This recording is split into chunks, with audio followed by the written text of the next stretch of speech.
Hey guys, I gotta love the weather in Utah. Lots and lots of snow, as you can see. Oh, it's a winter wonderland here. As I sit in the comfort of my warm office, so I've had time for a break, and I thought I'd make good use of that time.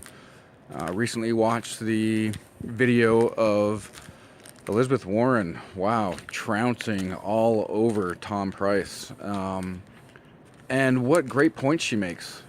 She brings up the idea that he buys stock, and then a week later he introduces legislation that actually will go ahead and benefit the business upon which he bought that stock. I don't know, unless his stockbroker is Miss Cleo. I'm not really sure exactly how he explains this away. I guess Tom Price also believes in alternative facts. And this is deeply disturbing. We are in a situation where we have a hostile takeover of billionaires trying to take over our country. It's been happening slowly. It's been happening with the Democratic Party. Very unfortunate. The Big Tent Party has become the little brother to the GOP party, and that is deeply concerning to me.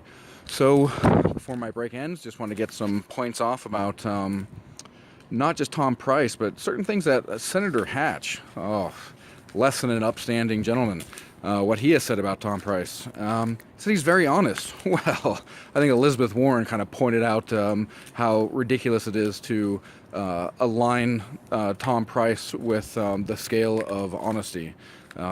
Said he's with this. Unless Senator Hatch buried his head in the sand and kind of had plugged his ears and was la la la la la la during the entire confirmation hearing, he knows exactly how not honest Tom Price is. Senator Hatch talks about how he understands Utah values. I don't think that stealing millions of dollars for himself is very congruent with not only Utah values, but Christian values. For instance, Tom Price is somebody who is chomping at the bit to dismantle the Affordable Care Act. Studies show that the top 400 richest families, who make over $300 million, mind you, are set to make $7 million apiece in tax cuts. And yet we wonder where the money is for our infrastructure. We can't better education. There's no money in it. We got to, cut more taxes for the super rich. And then when we buy into that ridiculous line of reasoning, then they go ahead and hide their money overseas. And then they convince us that that's smart and savvy business dealings. Well, I guess in a manner of speaking it is, because if you have the ability to have somebody else pay your taxes, us, the working class, when they hide their money, we pick up the tab, the tax burden falls upon us. So if you have the ability to do it, underhandedly or not, I guess in a manner of speaking, that is savvy business practices, but it's also predatory business practices. And that is not congruent with Christian values, nor is it congruent with Utah values. And it's very interesting to me that Senator Hatch loves to talk about his Christian and Utah values and what the Utah people like. So I don't know if he's just hanging out with the oligarchs here in Utah, the massively wealthy. Maybe that's what he's referring to. So when he says the Utah people, wink, wink, nod, nod. But yeah, I'm getting pretty sick and tired of these orcs of Mordor who are having Senate confirmation hearings to run the highest levels of our government. And Donald Trump, mind you, is by no means a Sauron. He is by no means that smart. He's the mouth that comes out of the Black Gate on the end of the third movie, Return of the King, gets his head cut off by Viggo Mortensen.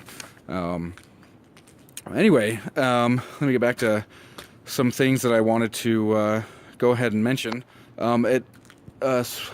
Before the ACA came out, it looked like there were about, give or take, 45,000 people a year who were dying because they couldn't get the care that they needed. A lot of that comes from Preexisting Conditions. Kyle Kalinske had a very good point when he's talking about the Just Us Democrats, how underhanded the insurance companies can be. There was a case where a girl signed up saying that she had acne. And then she got cancer. And the insurance company said, well, we're not going to pay for this pre-existing condition. And she was, of course, like, well, what do you mean? I didn't have cancer before, now I have cancer. How can that be pre-existing? And they decided that her acne were cancerous skin lesions and not actually acne.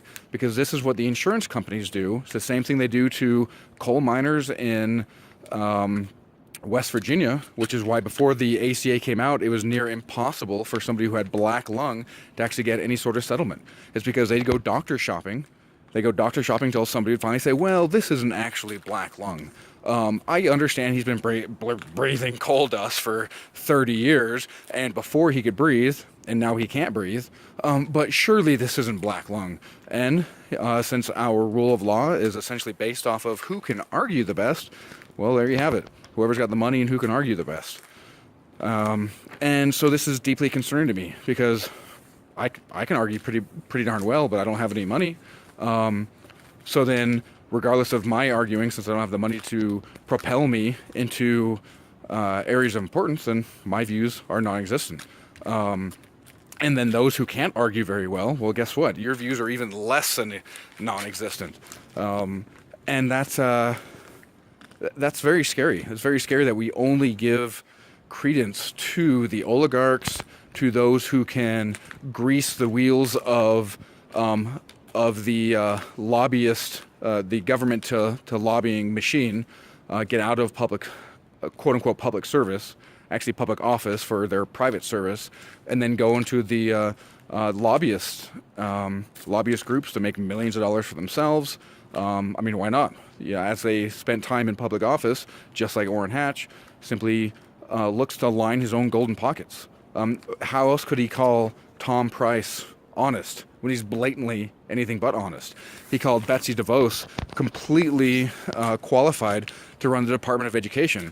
I don't know about you, but I actually watched the Senate confirmation hearings, and if there's anything that Al Franken and Bernie Sanders showed, was that she is anything but qualified to run that department.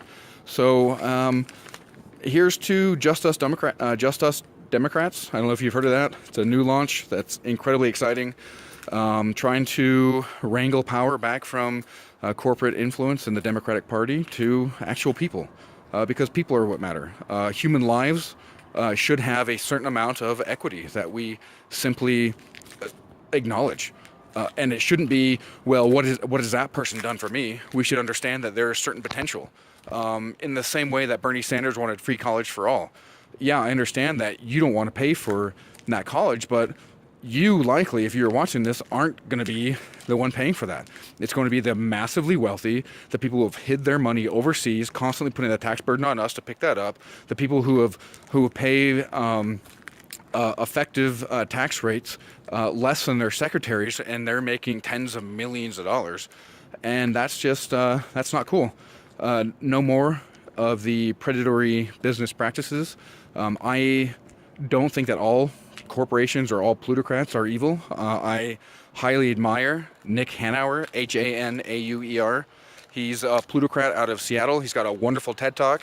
I encourage you to listen to it. Talks about how he's warning his other plutocrats, look, the pitchforks are coming, guys.